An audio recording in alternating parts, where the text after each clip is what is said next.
जय जगन्नाथ दर्शक बंधु आपण मानकु मो चैनल स्वागत करुच्ची। देखंतु बंधुगण मु आज आनी पोस्ट ऑफिस एमआई स्कीम ता सहित आरडी स्कीम मध्य। देखंतु बंधुगण मो वीडियो रे आगुरु कहि आसीची एमआई स्कीम गोटे जोटा कि भल स्कीम जो मान पाखरे किछि पैसा अच्छी एवं से माने चाहुचंती जे पोस्ट ऑफिस रे टंका रखी किछि इंटरेस्ट बा किछि सुध पाइबे जोटा कि तांको खर्च से बहन करिवे। किंतु एठी ये भी जानी रखिबा उचित एमआई स्कीम रे जणे व्यक्ति बा सिंगल होल्डर 9 लाख मैक्सिमम जमा करि परिबे एवं जदि जॉइंट होल्डर हे अकाउंट खोलंती ताहले से 18 लाख जगार 15 लाख जमा करि परिबे जेहेतु एटा सरकार नियम अछि। मु एठी नहीं आसीची जणे व्यक्ति जदि 9 लाख टंका एमआई स्कीम रे रखंती एवं सेठु जो इंटरेस्ट मिलिबो ताकू जदि आरडी स्कीम रे डिपोजिट सेट करंती बा सेट इन्वेस्टमेंट करंती ताहेले 5 वर्ष परे से अमाउंट केते हेथिबो बा केते से टंकाटी ग्रोथ करिथिबो से विषय में आलोचना करी। मु आशा करुच्ची आपण वीडियो को स्किप न करी आपण देखंतु एवं जानंतु ओ को टाइप रो इंटरेस्ट एवं केते अमाउंट बाहरुची। दर्शक बंधु देखंतु मु लिखिची पोस्ट ऑफिस एमआईएस बा आरडी स्कीम एटा होची 5 वर्षर स्कीम।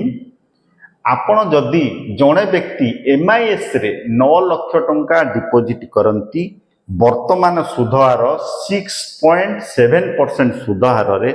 तांकु इंटरेस्ट मिलिबो 5550 टंका जोटा कि प्रति मास मिलिबो आपनकर सेविंग अकाउंट को ट्रांसफर होबो जोटा कि पोस्ट ऑफिस रे आपण सेविंग अकाउंट खोलिथिबे आपनको सुध सेठी जाई पहुँचब जोटा कि 9 लाख टंकार 5550 टंका एवरी मंथ। आमे कौन करिबा एई टंका को जदि से व्यक्ति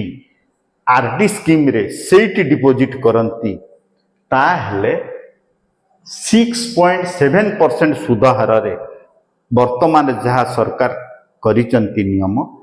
वर्तमान आरडी स्कीम रे आपण 5 वर्ष रखिले 6.7% सुधहार आपण पाइबे। आमे जदि 5550 टंका को डिपोजिट करंती एवरी मंथ 5550 टंका आपणकर सेविंग अकाउंट रु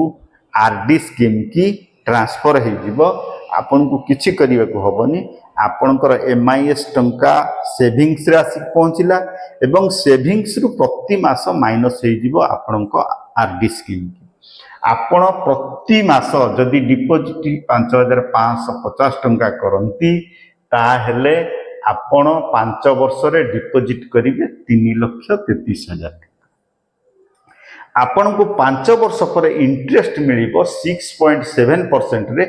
63,080 टंका एवं आपणकर मैच्योरिटी वैल्यू जोटा कि मैच्योरिटी अमाउंट आपणकर 3,96,080 टंका हो जिवो आरडी स्कीम रे। देखंतु बंधुगण तापरे आमे देखिबा आफ्टर 5 ईयर रे आपण जो 9 लाख रखिथिले 9 लाख एवं टोटल जो एई टंकाटी आसिकी हमर जो इंटरेस्ट आसिकी पहुंची 3,96,080 टंका टोटाल आपणकर प्रिंसिपल अमाउंट एवं इंटरेस्ट मिसी 12,96,080 टंका बा पाखापाखि 13 लाख टंका आपणकर जमा हो बा आपणकर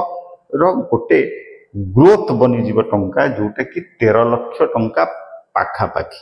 देखंतु आपण 9 लाख जमा कले से टंका 5 वर्ष परे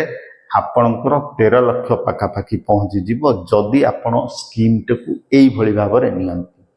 मु आउ थरे कहि रखुची 9 लाख आपण जमा करिवे इंटरेस्ट 5550 टंका प्रति मास पाइबे एवं सेई पैसा को आपण आरडी स्कीम रे लगेबे 5 वर्ष तले पूरी जीव आरडी को आपण को 3,96,080 टंका मिलिबो आपणकर पूर्व टंका बा प्रिंसिपल अमाउंट 9 लाख एवं 3,96,080 टंका मिसिकी 12,96,080 टंका बा 13 लक्ष पाखापाखि आपणकर टंका हो जाइथिबो जोटा कि प्राय आपणकर 4 लक्ष टंका आपन को इंटरेस्ट मिलिबो जोटा कि थरे मात्र आपण 9 लक्ष जमा करिवे एवं आपन को पोस्ट ऑफिस जीवा को पड़िबनी बारंबार जेहेतु आपण को ऑटोमेटिक सेविंग्स रा आपणकर इंटरेस्ट आसी पहुँचबो एवं सेविंग्स अकाउंट रु आपण को पैसा आरडी की ट्रांसफर हो जिवो। दर्शक बंधु आपण माने जानिले जे एई भली स्कीम जदि आपण पाखरे पैसा अछि जदि करंती निरापद निर्भय सहित ये स्कीम आम करिपरिबा जेहेतु ये भारत सरकार संस्था आमको कौनसी भय करिबार नाही। तेणुकरी दर्शक बंधु ये जो कैलकुलेशन टी देखिले मु आशा करुच्ची निश्चित भाव में आपण बुझी पारिथिबे एवं जानि पारिथिबे। मु आशा करुच्ची आपण मो चैनल को गोटे गोटे सब्सक्राइब और लाइक और शेयर निश्चित करिवे। जय।